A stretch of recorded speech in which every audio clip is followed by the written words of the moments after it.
शिलान्यास एवं CIPET institute of petrochemical technology Jaipur के उद्घाटन समारोह में हम आप सबका हार्दिक स्वागत करते हैं। माननीय केंद्रीय स्वास्थ्य एवं परिवार कल्याण मंत्री महोदय से अनुरोध है कि वे स्वागत भाषण करें। माननीय मंत्री महोदय।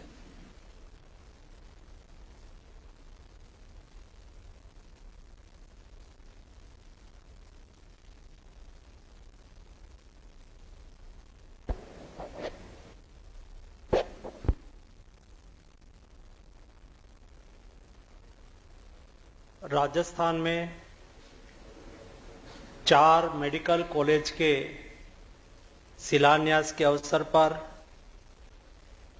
एवं पेट्रोकेमिकल्स टेक्नोलॉजी इंस्टीट्यूट के लोकार्पण के अवसर पर आज वर्चुअली हमारे बीच में उपस्थित हमारे प्रधानमंत्री आदरणीय मोदी जी, आज के अवसर पर विशेष उपस्थित राज्य के मुख्यमंत्री आदरणीय अशोक गहलोत जी, भारत सरकार के मंत्रिमंडल के मेरे साथी आदरणीय भूपेंद्र यादव जी, गजेंद्र शेखावत जी, अर्जुन राम मेघवाल जी, कैलाश चौधरी जी, राजस्थान के मेडिकल एंड हेल्थ विभाग के मंत्री आदरणीय डॉक्टर रघु शर्मा जी, आदरणीय वसुंधरा राजे जी, आदरणीय हमारे सांसद रामचरण बोहरा जी, राज्यसभा के सांसद नीरज डांगी जी, यहाँ की विधायिका गंगा देवी जी, हमारे राज्य मंत्री खुबा जी, उपस्थित सभी भाइयों एवं बहनों, आज मोदी जी की ओर से राजस्थान को 4 मेडिकल कॉलेज की सौगात मिल रही है। उसके अलावा राजस्थान के युवाओं को पेट्रोकेमिकल्स टेक्नोलॉजी में अभ्यास करने के लिए अपॉर्चुनिटी मिले, उसके लिए पेट्रोकेमिकल्स टेक्नोलॉजी इंस्टीट्यूट का लोकार्पण हो रहा है। जब राजस्थान की धरती पर राजस्थान के युवाओं को मेडिकल कॉलेज में पढ़ने का अवसर मिले, अपनी मेडिकल कॉलेज में पढ़ने का अवसर मिले, यहाँ के युवाओं को रोजगारी का अवसर के लिए उसको पेट्रोकेमिकल्स टेक्नोलॉजी इंस्टीट्यूट के माध्यम से ट्रेनिंग और ट्रेनिंग के माध्यम से रोजगार मिलने का एक नया अवसर ओपन हो रहा है। मुझे आज बताते हुए खुशी हो रही है।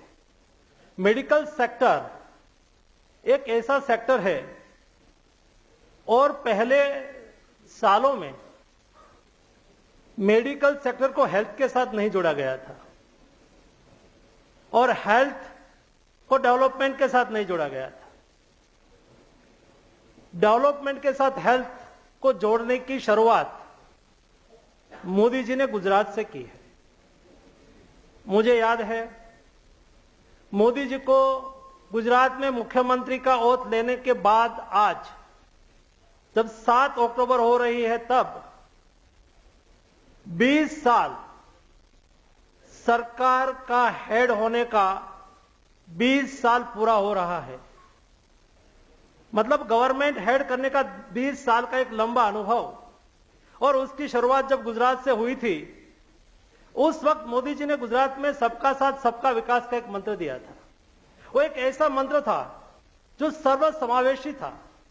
मोदी जी चाहते थे कि गरीब से गरीब लोगों का कल्याण होना चाहिए, गरीब के गरीब लोगों को लगना चाहिए कि सरकार हमारे लिए भी कुछ काम कर रही है और उसका फल उसको मिलना चाहिए।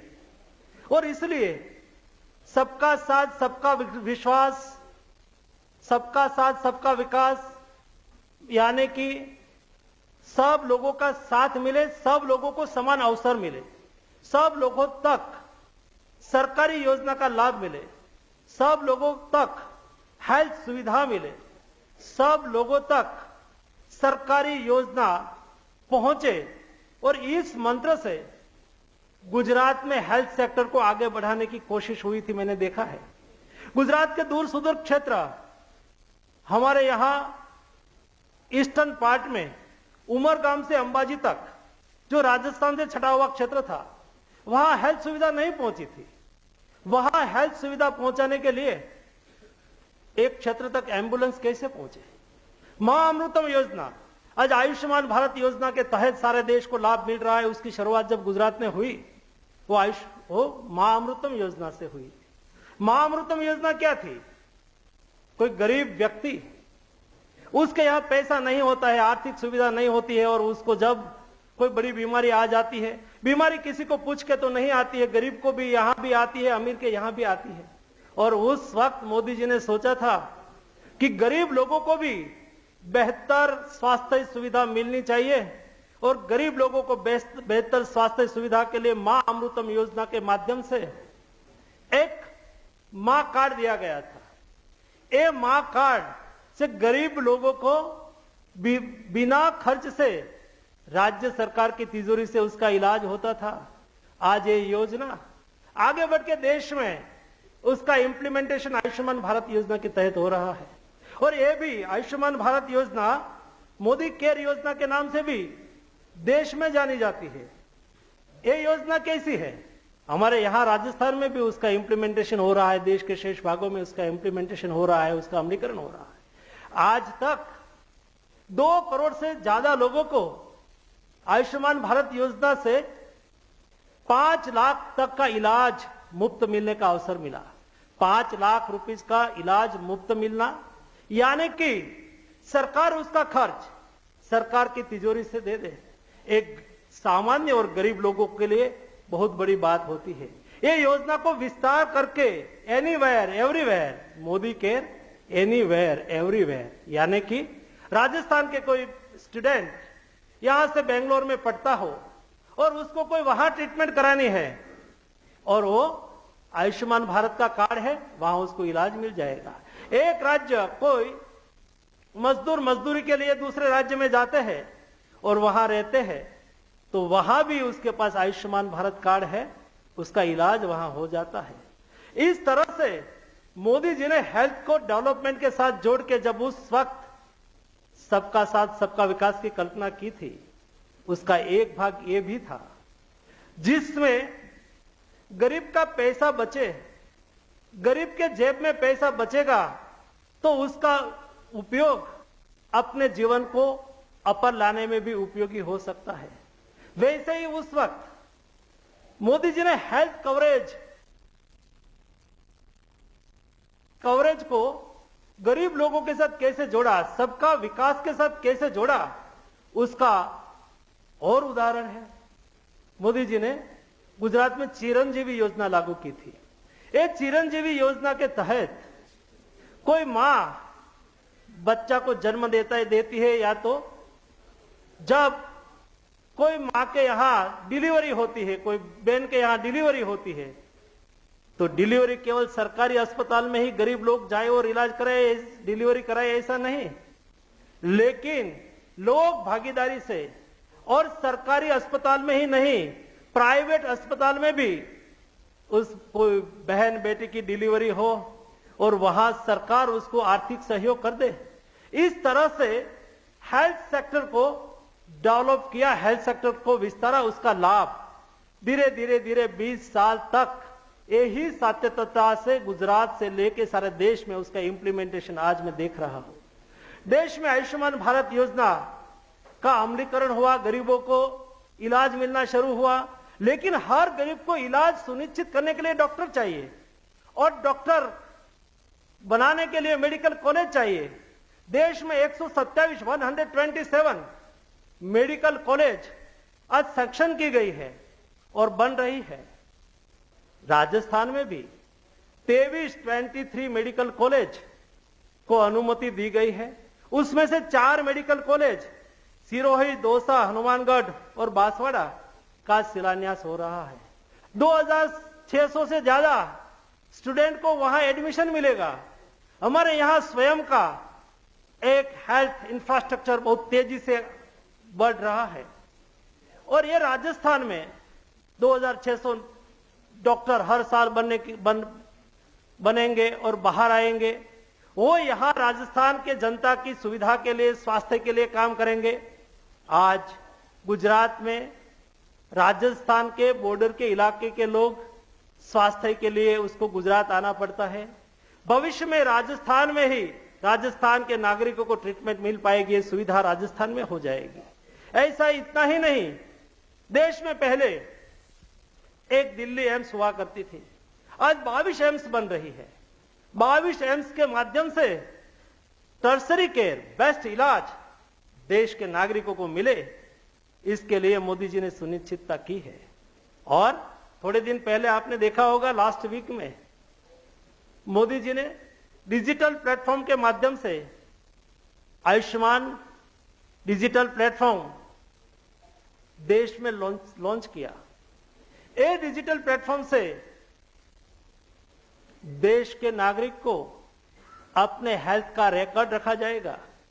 देश के दूर सुदूर गांव में रहने वाले लोग, गरीब हो अमीर हो, उसको बेस्ट डॉक्टर की ट्रीटमेंट ये डिजिटल प्लेटफॉर्म के माध्यम से मिलेगी।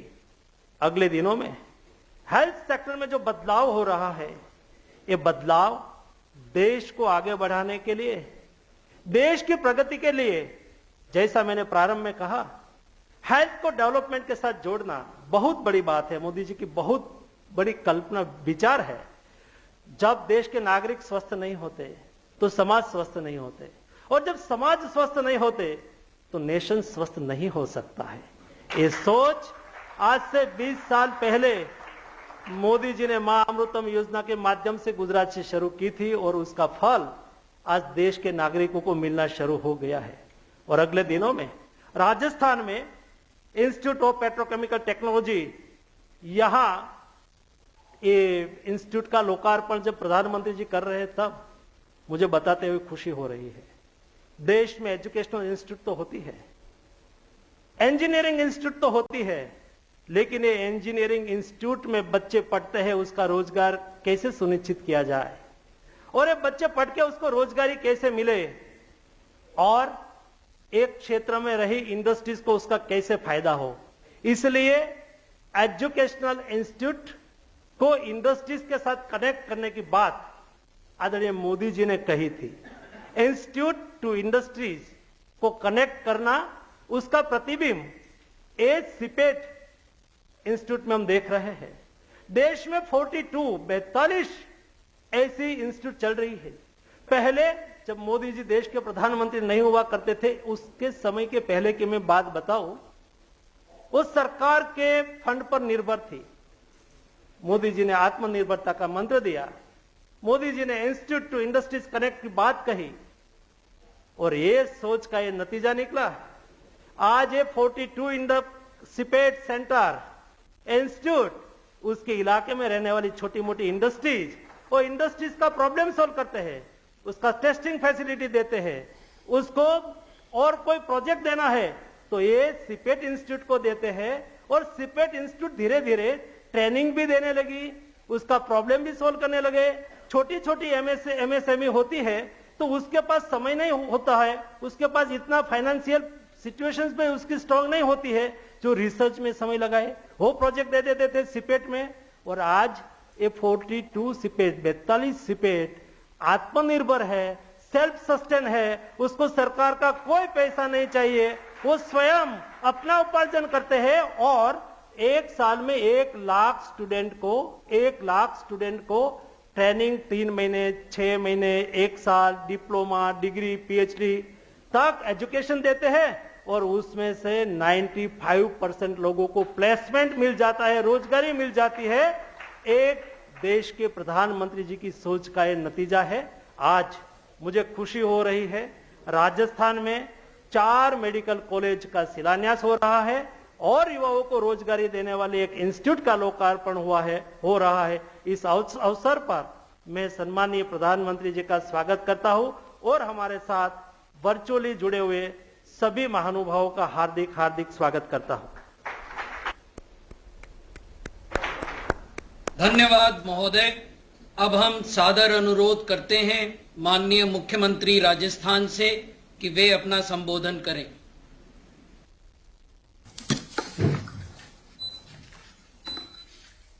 माननीय प्रधानमंत्री श्री नरेंद्र मोदी जी, माननीय राज्यपाल महोदय आदरणीय कलराज मिश्र जी, माननीय अध्यक्ष लोकसभा श्री ओम बिरला जी, मंत्री स्वास्थ्य परिवार कल्याण मंत्री मनसुख भाई मांडविया जी, डॉक्टर भारती प्रवीण पवार जी राज्य मंत्री, भगवंत स्खोबा जी राज्य मंत्री रसायन और उर्वरक, डॉक्टर रघु शर्मा जी मंत्री चिकित्सा स्वास्थ्य विभाग राजस्थान सरकार, प्रसादी मीणा जी मंत्री उद्योग,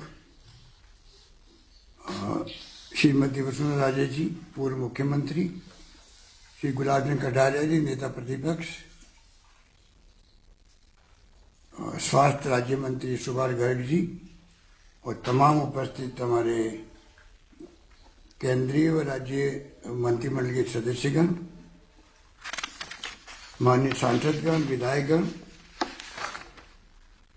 और राजस्थान सरकार और भारत सरकार के तमाम हमारे वरिष्ठ अधिकारीगण, सबसे पहले मैं माननीय प्रधानमंत्री नरेंद्र मोदी जी का हार्दिक स्वागत करता हूं।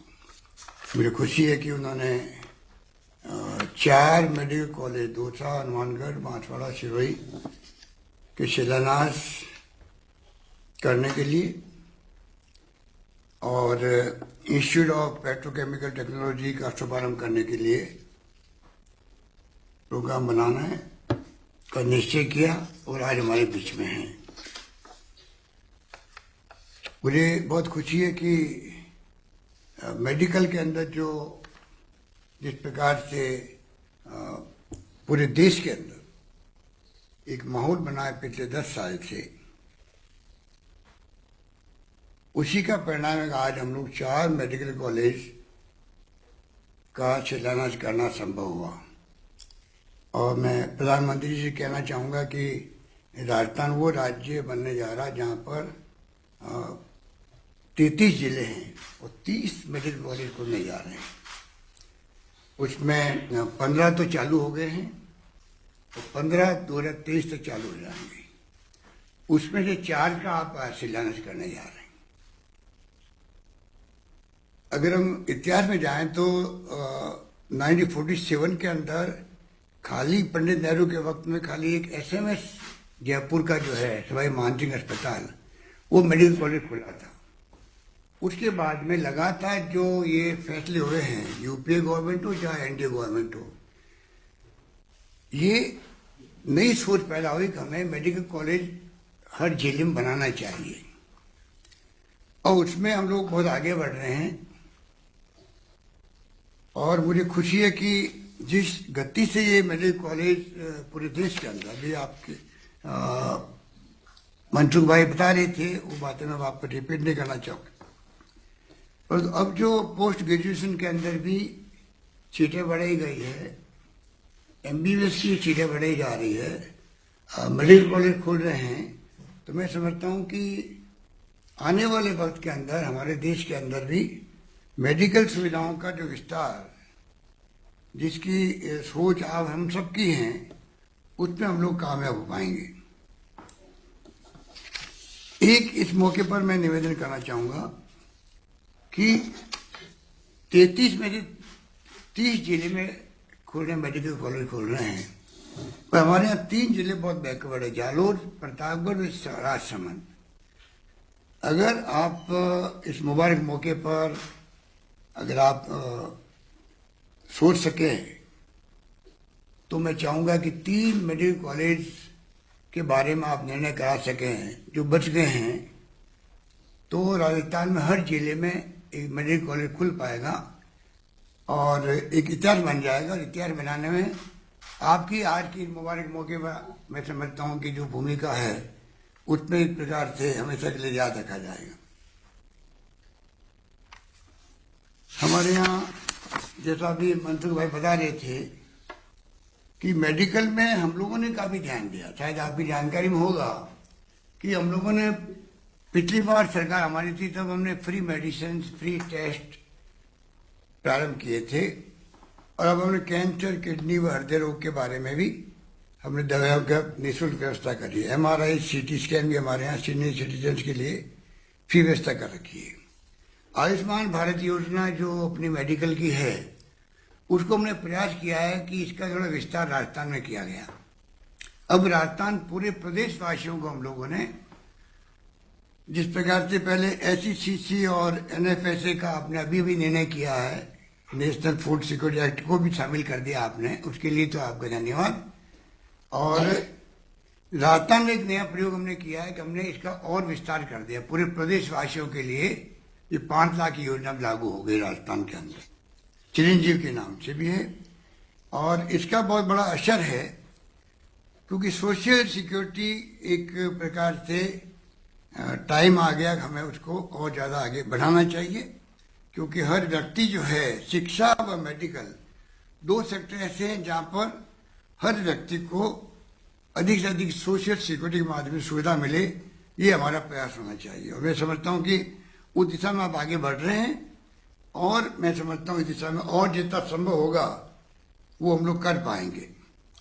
कोरोना के अंदर भी आपको शायद इस बात का एहसास भी है कि राजस्थान ने कोई कमी नहीं रखी थी। जो निर्देश केंद्र सरकार ने दिए थे हमें, उनको हमने पूरा फॉलो किया। उसी कारण से हम लोग चाहे मृत्यु दर हो वो बहुत कम रही और रिकवरी रेट भी बहुत अच्छी रही थी। ऑक्सीजन की जो प्रॉब्लम आई थी वो भी हम लोगों ने अब जो है, अगर थर्ड वेव की संभावना जो व्यक्त की जा रही है एक्सपर्ट द्वारा, मैं उम्मीद करता हूँ कि अगर सब कुछ ठीक रहा तो हम लोगों ने अच्छी व्यवस्था कर रखी है। करीब 120 प्लांट हमने लगाए हैं ऑक्सीजन प्लांट, और 250 मेट्रिक टन जो पहले व्यवस्था थी, अब 1000 मेट्रिक टन की व्यवस्था हमने कर रखी है। इस प्रकार से हमने पैकेज भी अच्छा दिया है। तो मेरा निवेदन रहेगा कि इस मेडिकल के सेक्टर में जो भारत सरकार की सोच है उसको हम लोग किस प्रकार से आगे बढ़ाएं, जिससे कि और अधिक गति के साथ में हम लोग कैसा ही स्थिति बने देश के अंदर, क्योंकि दुनिया के मुल्कों में जो विकसित राष्ट्र है, अमेरिका हो या इंग्लैंड हो, वहाँ के हालात भी आप जानते हैं किस प्रकार से है। उनको देखते हुए हम लोग कैसे हम अपनी व्यवस्था करें जिससे कि थर्ड वेव की संभावना समाप्त हो जाए। और इस दिशा में हम लोग सब जागरूक भी हैं और पब्लिक को भी बराबर आगाह करते जाते हैं। ये सीपेट जो जिसका आज आपने उद्घाटन किया है, उसके लिए भी मैं आपका बहुत शुक्रिया अदा करना चाहूँगा, आपको धन्यवाद दूंगा, क्योंकि ये बहुत ही महत्वपूर्ण संस्थान है जिसका शिलान्यास तो बहुत पहले ही हो गया था। और मुझे बताया गया कि ये सीपेट जो है, central institute of plastic engineering के नाम से, ये जब इंदिरा गांधी जी थे प्राइम मिनिस्टर, उस जमाने में UNDP के साथ में मिलकर के 68 के अंदर इसकी पहली स्थापना चेन्नई में हुई थी। और उसके बाद में अलग अलग सेंटर बनाए गए, करीब 43 सेंटर देश भर में काम कर रहे हैं। और मुझे खुशी है कि जयपुर में सीपेट सेंटर के माध्यम से जो प्लास्टिक टेक्नोलॉजी के क्षेत्र में काम आज प्रारंभ हुआ है, इंस्टीट्यूट ऑफ पेट्रोकेमिकल टेक्नोलॉजी का उद्घाटन हुआ है, उसका भी जैसे अभी मंत्री जी बता रहे थे, आने वाले वक्त में हमें इसका बहुत बड़ा लाभ मिलेगा, इसमें कोई दो राय नहीं है। इस मौके पर ये भी मैं निवेदन करना चाहूँगा कि आपको शायद याद होगा कि आप ही ने राजस्थान में रिफाइनरी का शुभारंभ किया था 55 के अंदर। आप खुद पधारे थे जब पिछली बार आपके NDA फर्स्ट के अंदर, और वो काम आगे बढ़ रहा है। हालांकि कुछ डिले हो गया, उसके कारण से मैंने सुना है कि जो कॉस्ट बहुत बढ़ चुकी है उसकी भी, और उसका जो टाइम सेक्टर है वो भी शायद बढ़ रहा है। पर आज के हिसाब के उद्घाटन में जो बच्चे तैयार होंगे, और उसका जो टाइम सेक्टर है वो भी शायद बढ़ रहा है, पर आज के हिसाब के उद्घाटन में जो बच्चे तैयार होंगे, मैं उम्मीद करता हूं कि उसका लाभ हमारे आने वाले वक्त में उस सेक्टर को मिलेगा जो पेट्रोकेमिकल का सेक्टर बन रहा है वहाँ साथ के अंदर। क्योंकि शायद आपको जानकारी है कि रिफाइनरी के साथ में पेट्रोकेमिकल कॉम्प्लेक्स भी साथ में है, और उसके लिए भी हम लोगों ने तैयारी पूरी कर रखी है। मैं उम्मीद करता हूँ जल्दी ही आपके सानिध्य में मैं बात करना चाहूँगा, अभी जो यहाँ अधिकारी बैठे हुए उनसे भी, कि पेट्रोकेमिकल इन्वेस्टमेंट रीजन जो बनेगा वहाँ पर, उसके लिए हमने अप्लाई कर रखा है, उसकी जल्दी स्वीकृति मिले जिससे कि रिफाइनरी बनने के साथ साथ में लोग रोजगार मिल सके, इंडस्ट्री आ सके वहां पर प्लास्टिक आधारित, और एरिया का डेवलपमेंट हो सके। मैं उम्मीद करता हूं कि उस पर भी आप हमें पूरा सहयोग देंगे। जैसा आप जानते हैं कि वैसे तो राजस्थान के अंदर भी अब पहले वाली बात नहीं रही। आज आपने एक नया इंस्टीट्यूट का जो उद्घाटन किया है, ये बहुत ही प्रतिष्ठित संस्थान है, और यहाँ पर IIT, MNIT, IIM, AIIMS, SMS, NLU, NIFT अच्छी संस्थान हमारे यहाँ आई है, और मुझे उम्मीद है कि आपके सहयोग से हमें आने वाले वक्त के अंदर भी राजस्थान में जो समस्याएं हमारे समय समय में आती रहती है, ये हम आपसे रिक्वेस्ट करते हैं, उस पर आप विशेष ध्यान देंगे। राजस्थान की भौगोलिक परिस्थितियों को देखते हुए भी, आज राजस्थान देश के अंदर सबसे बड़ा राज्य बन गया है, जबकि छत्तीसगढ़ बना है, पर पानी हमारे यहाँ मुश्किल से 1% है, आबादी 10% है, दूरियां बहुत दूर दूर है। कुछ तो आपका खुद का अनुभव भी है गुजरात को लेके हुए। तो हमारे यहाँ कई तरह के इलाके ऐसे रेगिस्तानी हैं, और जो सर्विस डिलीवरी है एक जिले से दूसरे जिले में और एक गांव से दूसरे गांव में, उसमें हमें पानी हो, चाहे बिजली हो, सड़क हो या शिक्षा व्यवस्था हो, वो पहुंचाने में ज्यादा पैसा खर्च होता है बल्कि अन्य राज्यों के मुकाबले के अंदर। तो मैं निवेदन करूंगा कि 2-3 मेरी छोटी सी सुझाव थे जो मांगे थी, हो सकता है आप उस पर ध्यान देंगे तो मैं समझता हूँ कि राजस्थान के अंदर विकास के अंदर एक और हमें लाभ मिलेगा। जोधपुर में एक तो मेडिकल डिवाइस पार्क की हमने मांग कर रखी है डिपार्टमेंट से, बोरनाडा के अंदर। एक कोटा में bulk pharma and drug park के लिए जो आपकी स्कीम आपने शायद तय किया है भारत सरकार में, उसमें हम चाहेंगे कि राजस्थान को ये 2 इंस्टीट्यूट मिल जाए तो उसका हमें लाभ मिलेगा। अंत में मैं कहना चाहूंगा कि हमारे यहाँ RDPL एक कंपनी थी पहले, भारत सरकार और स्टेट गवर्नमेंट की जॉइंट वेंचर में दवाएं बनाने की। वो कंपनी बंद पड़ी है कई सालों से। तो हमने मंत्री जी से भी रिक्वेस्ट की है कि भारत सरकार की कोई देनदारी उसके ऊपर होगी। अभी कोरोना के बाद में जो हालात बने हैं उस पर मैं चाहूंगा कि अगर ये उसमें कुछ सहयोग मिल जाए भारत सरकार का, जो उनकी देनदारी है वो समाप्त हो जाए और एक कंपनी रिवाइव हो जाए राजस्थान के अंदर, तो आने वाले वक्त में कैसी भी स्थिति बने, क्योंकि कोरोना में हमने महसूस किया कि किस प्रकार से दवाइयों की आवश्यकता भी होती है, उसमें हमें लाभ मिल सकता है। ये मैं आपसे मांग करना चाहूंगा। और पुनः मैं अपनी ओर से राजस्थान प्रदेश जनता की ओर से मैं आपका हार्दिक स्वागत करता हूं कि आपने मेडिकल कॉलेजेस 4 जिसका शिलान्यास करना आपने तय किया, और एक और इंस्टीट्यूट जो अपनी प्रतिष्ठा बनाए हुए हैं इसको भी आपने सिपेट के इंस्टीट्यूट ऑफ पेट्रोकेमिकल टेक्नोलॉजी का शुभारंभ करने का आपने निर्णय किया। उसके लिए मैं आपका आभारी हूँ। धन्यवाद। जय हिंद। धन्यवाद। धन्यवाद महोदय। अब माननीय स्पीकर महोदय, लोकसभा से सादर अनुरोध है कि वे अपने उद्बोधन से हमें अनुग्रहित करें।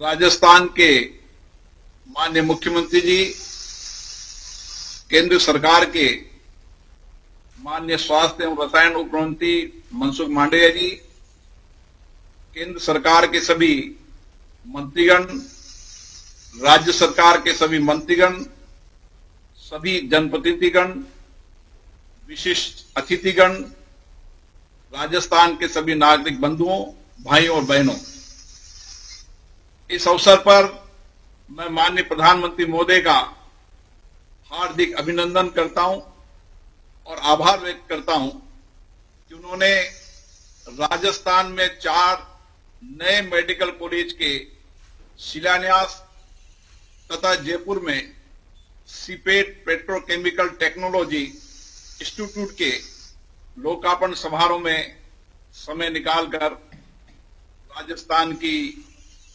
जनता को ये महत्वपूर्ण तोहफा दिया, उसके लिए मैं उनको राजस्थान की जनता की ओर से धन्यवाद देता हूं। सिरोही, हनुमानगढ़, बांसवाड़ा और दौसा में नए मेडिकल कॉलेज का आज शिलान्यास हो रहा है। ये वो इलाके हैं जो आदिवासी इलाके हैं, अविकसित इलाके हैं। उन इलाकों के अंदर चिकित्सा सेवा का लाभ मिलने से यहाँ की जनता को बहुत सहायता मिलेगी। इसी के साथ ही मेडिकल क्षेत्र में इच्छुक विद्यार्थियों को अफोर्डेबल शिक्षा का सपना भी पूरा हो सकेगा। वहीं दूसरी ओर जयपुर में सीपेट के नए पेट्रोकेमिकल टेक्निकली इंस्टीट्यूट के उद्घाटन में पेट्रोकेमिकल सेक्टर के कौशल विकास के नए रास्ते खुलेंगे, नए विद्यार्थियों को तकनीकी ज्ञान मिलेगा और राजस्थान में पेट्रोलिंग और प्लास्टिक के क्षेत्र में एक नया कार्य मिलेगा। मेरा मानना है कि यह कदम निश्चित रूप से आत्मनिर्भर भारत के निर्माण में मील का पत्थर साबित होगा। मैं विश्वास व्यक्त करता हूं कि प्रधानमंत्री महोदय नरेंद्र मोदी जी के नेतृत्व में नए भारत के निर्माण का जो सपना है वो पूरा होगा और भारत विकास और प्रगति के मार्ग पर इसी ओर चलेगा। मैं इस मौके पर सभी लोगों को विशेष रूप से धन्यवाद दूंगा कि आज राजस्थान के अंदर और देश के अंदर चिकित्सा इंफ्रास्ट्रक्चर के अंदर एक मजबूत कदम बढ़ रहे हैं। केंद्र सरकार और राज्य सरकार दोनों सरकार मिलकर कोरोना के बाद हमने चिकित्सा इंफ्रास्ट्रक्चर को बहुत बढ़ाया है और आज देश चिकित्सा इंफ्रास्ट्रक्चर के रूप में प्रधानमंत्री नरेंद्र मोदी जी के नेतृत्व में मजबूत हुआ है, सशक्त हुआ है। आने वाले समय में इन चारों मेडिकल कॉलेज का लाभ भी राजस्थान के दूर दराज जनता को मिलेगा। मैं माननीय प्रधानमंत्री जी को आज के कार्यक्रम में पधारने के लिए राजस्थान की जनता की ओर से बहुत बहुत साधुवाद देता हूं, बधाई देता हूं। धन्यवाद। बहुत धन्यवाद महोदय। अब परम आदरणीय प्रधानमंत्री जी से करबद्ध अनुरोध है कि वे रिमोट बटन दबाकर सिरोही, हनुमानगढ़, बांसवाड़ा और दौसा के चिकित्सा महाविद्यालयों का एक फिल्म के माध्यम से शिलान्यास करने की कृपा करें। सर्वजन हिताय सर्वजन सुखाय। यदि किसी व्यक्ति ने इस अवधारणा को सार्वजनिक जीवन में लोक कल्याण के लिए प्रतिबद्धता के साथ अपनाया है तो वो हैं प्रधानमंत्री श्री नरेंद्र मोदी जी। उनके मुख्यमंत्रित्व काल तथा बीते 7 साल में स्वास्थ्य सेवा के विस्तार तथा सुधार के लिए जितना काम हुआ है उतना पहले कभी नहीं हुआ। भारत सरकार द्वारा चलाई जा रही विश्व की सबसे बड़ी स्वास्थ्य योजना आयुष्मान भारत ने गरीब के जीवन की सबसे बड़ी चिंता दूर की है। इसी प्रकार रोगों की रोकथाम के लिए हेल्थ एंड वेलनेस सेंटर देश भर में उभर रहे हैं, जिसके माध्यम से रोगों की रोकथाम पर जोर दिया जा रहा है। मेडिकल एजुकेशन क्षेत्र में रिफॉर्म से चिकित्सा शिक्षा एवं चिकित्सा कर्मियों की उपलब्धता में व्यापक सुधार हुआ है। माननीय प्रधानमंत्री की कटिबद्धता से देश ने स्वास्थ्य क्षेत्र में अभूतपूर्व आयाम स्थापित किए हैं।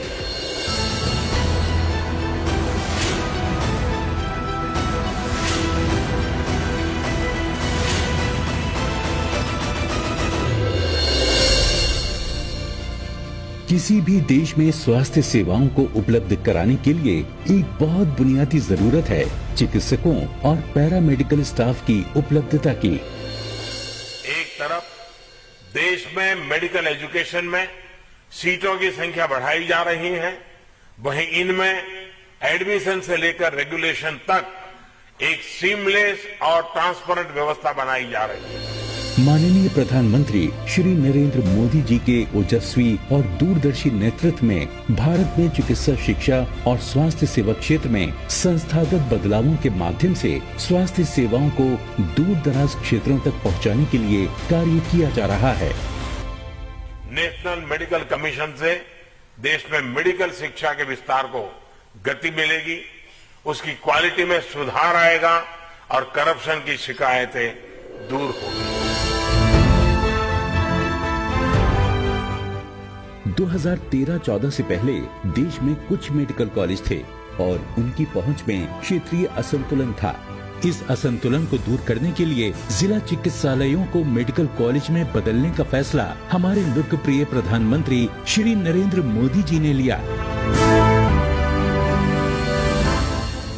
स्वास्थ्य क्षेत्र में काम करने वालों की उपलब्धता को बढ़ाने, मेडिकल शिक्षा देने के लिए मेडिकल कॉलेज के निर्माण में क्षेत्रीय असंतुलन को दूर करने, जिला अस्पतालों में उपलब्ध संसाधनों का बेहतर उपयोग कराने, स्पेशलिस्ट और टर्शरी देखभाल की सुविधा सरकारी मेडिकल महाविद्यालयों और अस्पतालों के माध्यम से उपलब्ध कराने की आवश्यकता थी। इस उद्देश्य को लेकर जो योजना बनाई गई, उसके तहत कुल 157 मेडिकल कॉलेज स्वीकृत हुए, जिनमें से 47 शुरू हो चुके हैं। इस योजना के बेहतरीन परिणाम देखने को मिल रहे हैं। आज हमारे देश में 854 की जनसंख्या पर एक डॉक्टर उपलब्ध है। पिछले 7 सालों में मेडिकल कॉलेज की संख्या 1.5 गुना तक बढ़कर 558 हो गई है। वहीं अंडर ग्रेजुएट की सीटों में पिछले 7 साल में 62% और पोस्ट ग्रेजुएट की सीटों में 78% की वृद्धि हुई है। बदलाव की इस लहर का एक बड़ा उदाहरण राजस्थान है। भारत सरकार ने राजस्थान के लिए 23 मेडिकल कॉलेज स्वीकृत किए, जिनमें से 7 मेडिकल कॉलेज बाड़मेर, भरतपुर, भीलवाड़ा, चुरू, डूंगरपुर, पाली और सीकर में शुरू हो चुके हैं। धौलपुर में स्थित मेडिकल कॉलेज में ओपीडी का शिलान्यास हुआ है और मेडिकल कॉलेज शुरू होने की प्रक्रिया में है। शेष 15 मेडिकल कॉलेज अलवर, बारा, बांसवाड़ा, चित्तौड़गढ़, दौसा, जैसलमेर, करौली, नागौर, श्री गंगानगर, सिरोही, बूंदी, सवाई माधोपुर, टोंक, हनुमानगढ़ और झुंझुनू में स्वीकृत किए गए हैं। इनमें से बांसवाड़ा, दौसा, सिरोही और हनुमानगढ़ में स्थित 4 मेडिकल कॉलेज का शिलान्यास माननीय प्रधानमंत्री जी के कर कमलों द्वारा आज हो रहा है। जल्द ही देश के हर प्रदेश, हर प्रांत और हर हिस्से को मिलेंगे नए मेडिकल कॉलेज, जो तैयार करेंगे कुशल डॉक्टरों की ऐसी एक बड़ी फौज, जो देश के हेल्थ केयर सिस्टम को मजबूती प्रदान करके नई ऊंचाइयों तक पहुंचाएंगे। परम आदरणीय प्रधानमंत्री जी से पुनः सादर अनुरोध है कि वे CIPET institute of petrochemical technology Jaipur का उद्घाटन रिमोट बटन दबाकर एक फिल्म के माध्यम से करने की कृपा करें।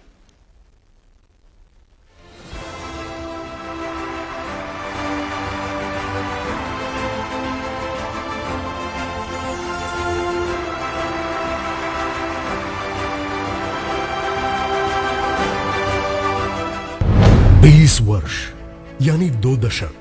वैसे तो यह अवधि अधिक नहीं, जब करना हो भारत जैसे राष्ट्र का नवनिर्माण और बनाना हो भव्य भारत। पर कहते हैं ना, जब इरादे हो अटल और विश्वास हो अडिग, तो क्या नामुमकिन है। जी हां, इसी नामुमकिन को मुमकिन करने का दूसरा नाम है भारत के यशस्वी प्रधानमंत्री श्री नरेंद्र मोदी जी, जिनके नेतृत्व में गत 20 वर्षों से पहले गुजरात और फिर संपूर्ण भारत में अभूतपूर्व गति से और अभूतपूर्व स्तर पर हो रहा है सर्वस्पर्शी विकास। नरेंद्र मोदी जी के विजन के साथ इस विकास यात्रा में हर सेक्टर दे रहा है योगदान। इसमें पेट्रोलियम, पेट्रोकेमिकल्स, पॉलीमर जैसे क्षेत्र की भी है अहम भूमिका। गुजरात में मुख्यमंत्री के तौर पर पेट्रोलियम यूनिवर्सिटी की पहल से लेकर घाटे में दबी सीपेट संस्था को इंडस्ट्री कनेक्ट के विचार के साथ रेवेन्यू जनरेटर बनाने तक, ऐसे सभी कदम माननीय प्रधानमंत्री जी के दूरदर्शी प्रयासों का है नतीजा। गत 7 सालों में ease of doing business, tax और labour reform, national infrastructure pipeline, ethanol blending जैसे कई कदमों से पेट्रोलियम, पेट्रोकेमिकल सेक्टर लगातार हुआ है मजबूत। ऐसे ही प्रयासों का परिणाम है कि आज आत्मनिर्भर भारत की मिसाल बनकर उभरा है सीपेट। इंडस्ट्री के स्किल वर्कर की जरूरतें और रोजगार का माध्यम बना सीपेट आज 1850 करोड़ रुपए का दे रहा है राजस्व। गत 6 वर्षों में 12 नए सीपेट केंद्र देश को मिले हैं, जो पॉलीमर फॉर पीपल के संकल्प के साथ लोगों की ईज ऑफ लिविंग बढ़ाने में दे रहे हैं योगदान। कोरोना महामारी के समय पीपीई किट, मास्क आदि की आपूर्ति सुनिश्चित कर सीपेट ने आयात निर्भरता से आत्मनिर्भरता की ओर बढ़ने में की है मदद। एक नए आत्मविश्वास से भरे सीपेट ने 2024 तक पेट्रोकेमिकल्स इंडस्ट्रीज को 5 लाख स्किल मैन पावर देने का रखा है लक्ष्य। आज जयपुर में इंस्टीट्यूट ऑफ पेट्रोकेमिकल्स टेक्नोलॉजी यानी आईपीटी जयपुर के रूप में सीपेट का एक नया केंद्र राष्ट्र को मिल रहा है। IPT Jaipur polymer science, engineering और पेट्रोकेमिकल्स के क्षेत्र में नवाचार को करेगा प्रेरित। हर साल 1000 से अधिक विद्यार्थी ग्रेजुएट, पोस्ट ग्रेजुएट एवं पीएचडी जैसे प्रोग्राम से यहां करेंगे अपने सपने साकार। इसका विशेष लाभ मिलेगा राजस्थान के युवा और साथ ही औद्योगिक इकाइयों को। प्लास्टिक वेस्ट मैनेजमेंट के प्रधानमंत्री जी के विजन को आगे ले जाने के लिए इस केंद्र में रिसर्च को दिया जाएगा बढ़ावा। स्टार्टअप, स्किल इंडिया एवं मेक इन इंडिया जैसे अभियानों को अप्लाइड रिसर्च द्वारा आईपीटी जयपुर देगा नई मजबूती। राजस्थान और सीपेट के लिए आज का दिन है ऐतिहासिक, जब आईपीटी जयपुर को प्रधानमंत्री जी कर रहे हैं देश को समर्पित।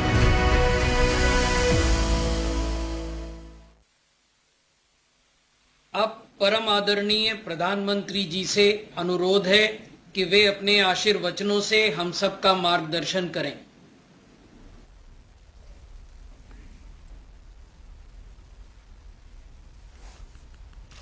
नमस्कार। राजस्थान की धरती के सपूत और भारत की सबसे बड़ी पंचायत लोकसभा के कस्टोडियन हमारे आदरणीय स्पीकर श्रीमान ओम बिरला जी, राजस्थान के मुख्यमंत्री श्रीमान अशोक गहलोत जी, केंद्रीय स्वास्थ्य मंत्री श्री मनसुख मंडाविया जी, केंद्रीय मंत्रिमंडल मेरे अन्य सभी सहयोगी श्रीमान गजेंद्र सिंह शेखावत जी, भूपेंद्र यादव जी, अर्जुन राम मेघवाल जी, कैलाश चौधरी जी, डॉक्टर भारती पवार जी, श्री भगवंत खुबा जी, राजस्थान की पूर्व मुख्यमंत्री बहन वसुंधरा राजे जी, नेता विपक्ष गुलाबचंद कटारिया जी, राजस्थान सरकार के अन्य मंत्रीगण, सांसदगण, विधायकगण, कार्यक्रम में उपस्थित अन्य सभी महानुभाव और राजस्थान के मेरे प्यारे भाइयों और बहनों, 100 साल की सबसे बड़ी महामारी ने दुनिया के हेल्थ सेक्टर के सामने अनेक चुनौतियां खड़ी कर दी और ये महामारी बहुत कुछ सिखाया भी है और बहुत कुछ सिखा रही है। हर देश अपने अपने तरीके से इस संकट से निपटने में जुटा है। भारत ने इस आपदा में आत्मनिर्भरता का, अपने सामर्थ्य में बढ़ोतरी का संकल्प लिया है। राजस्थान में 4 नए मेडिकल कॉलेज के निर्माण के कार्य का प्रारंभ और जयपुर में इंस्टीट्यूट ऑफ पेट्रोकेमिकल टेक्नोलॉजी का उद्घाटन इसी दिशा में एक अहम कदम है। मैं राजस्थान के सभी नागरिकों को बहुत बहुत बधाई देता हूं और आज मुझे राजस्थान के इस विशेष कार्यक्रम में वर्चुअली मिलने का मौका मिला है। तो मैं राजस्थान के उस बेटे बेटियों का भी अभिनंदन करना चाहता हूं जिन्होंने ओलंपिक में हिंदुस्तान का झंडा गाड़ने में अहम भूमिका निभाई है। वैसे मेरे राजस्थान के बेटे बेटियों को भी मैं आज फिर से एक बार बधाई देना चाहता हूं। आज जब ये कार्यक्रम हो रहा है तब जयपुर सहित देश के 10 सीपेट सेंटर्स में प्लास्टिक और उससे जुड़े वेस्ट मैनेजमेंट रूल्स को लेकर जागरूकता कार्यक्रम भी चल रहा है। इस पहल के लिए भी मैं देश के सभी गणमान्य नागरिकों को बहुत बहुत शुभकामनाएं देता हूं। नमस्कार, मैं हूं मानक गुप्ता। अगर आपको हमारा ये वीडियो पसंद आया हो तो इसे लाइक और शेयर जरूर करें और हां, हमें सब्सक्राइब और फॉलो करना ना भूलें ताकि आप देश और दुनिया की कोई खबर मिस ना करें। तो जुड़े रहिए हमारे साथ और देखते रहिए न्यूज़ 24।